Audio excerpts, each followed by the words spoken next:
Skoda Octavia vRS if you're from the UK, or RS if you're from everywhere else in the world. And the vRS, well, it's 230 brake horsepower in that shape. It's actually a hot hatch, really. When you think about it, it's just a hot hatch. But it doesn't look like a hatchback, does it? Even though it has kind of fancy RS seats and bucket seats and things, I never really think of it as the same thing as like a Golf GTI or a Golf R or anything. And yet it's 230 brake horsepower. And that's quick. But let's have a little spin.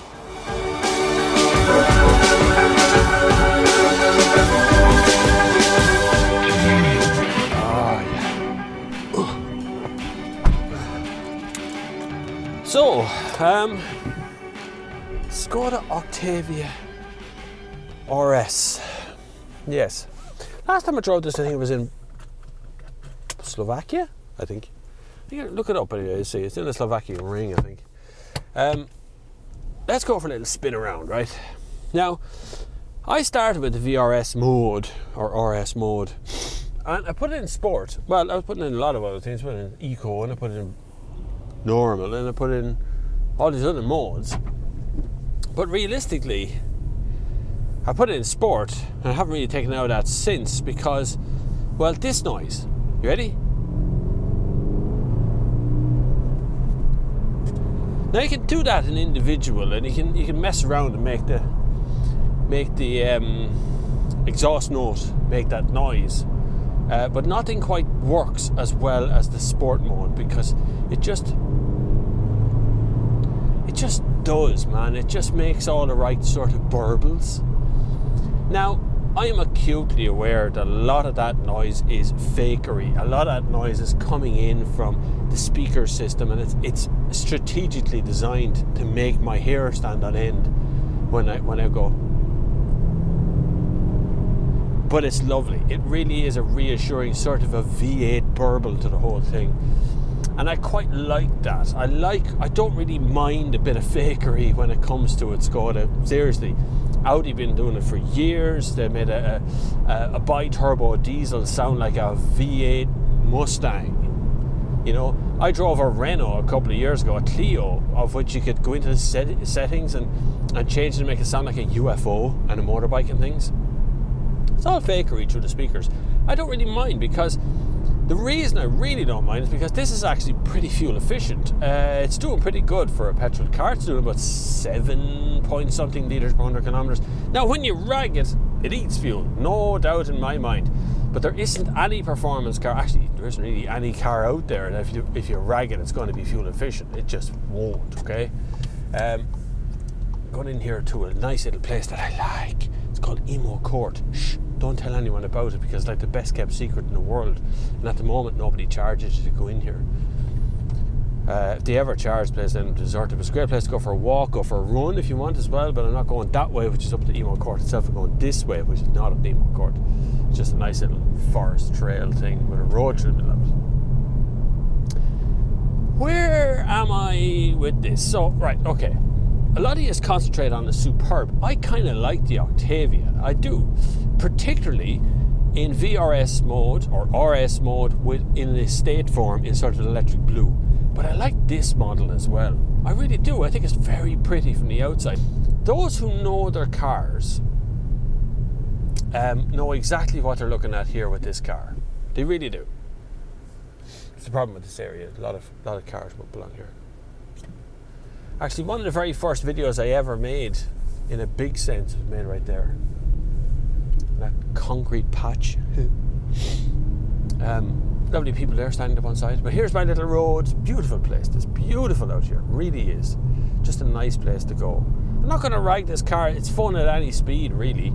You know, it's just a nice car to be in. I find it fuel efficient. I find it quite appealing. It's energetic, and you know, it's very capable when you want it to be. There's that noise it makes. It just gets me every time. That little roar. Oh, the road is mucky.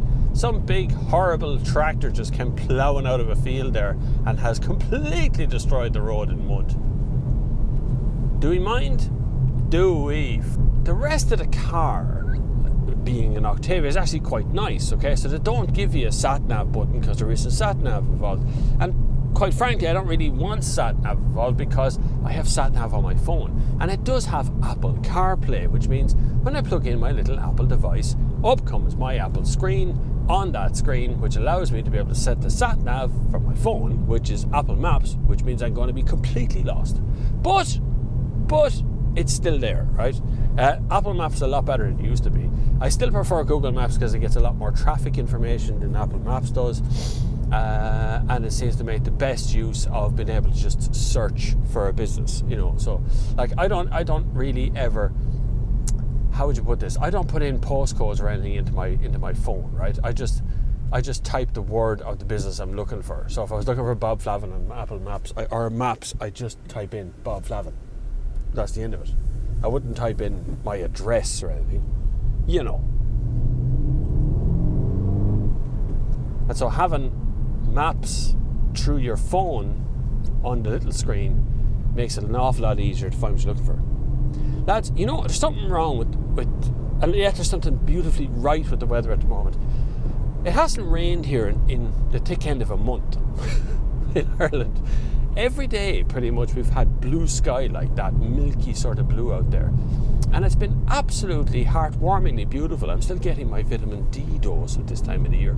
And it's really, really nice to just drive around in this blue sky weather. It's a bit damp, the air, but it's like 8 degrees out there. And today is the 11th of December. This isn't right for Ireland. Really isn't. Ireland is much more of a grey, drizzly crap hole of a place normally around this time of the year. But now, at this moment, it's gorgeous. Muchas gracias, amigo, for pulling over in your little Audi to let the monster by that is the Octavia RS. So, do I like it? Do I not like it? Yes, I really do like this car. There is more. Look, there's shopping bag hooks in the boot, right? I mean, come on, it's an RS. And they're big shopping bag hooks. They're able to hold things in position. There's tie-down places. There is tons of compartments to put things. There's nice door bins over here. There's nice center console bins over here. It's just got everything I want. And then some. And it has power. Like, you're not going to be left standing by anything.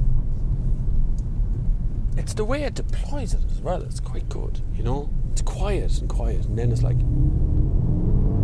loud.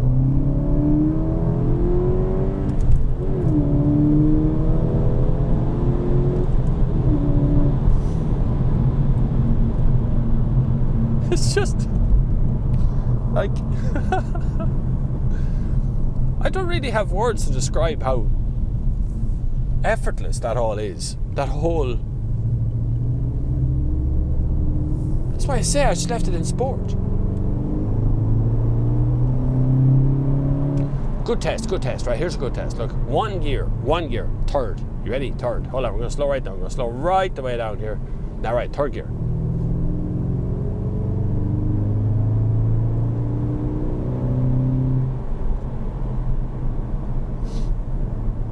You don't need another gear. I'm going along here, there's a car in front of me now, but I'm going along here, there's a roundabout ahead of me, right? Still in third, I'm not going to change gears. Just third gear.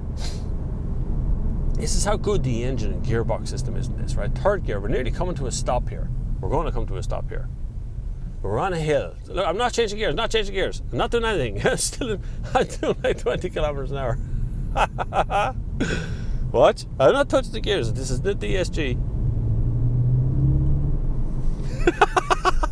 From total standstill. There's enough torque and horsepower in this car to pull it along in third gear.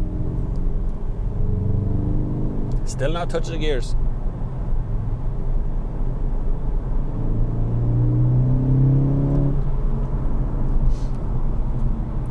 I don't need another gear. And now up to full speed. This is a great noise, isn't it? If you liked this review of the Skoda Octavia RS, or vRS, depending on where you're from, please give us a thumbs up, like and share, and do all the things that we normally ask you to do here on YouTube, which are very critical, because if you don't do them, then nobody sees the video. But it'd be really nice if you did all that. And until the next time, I will see you on the far side.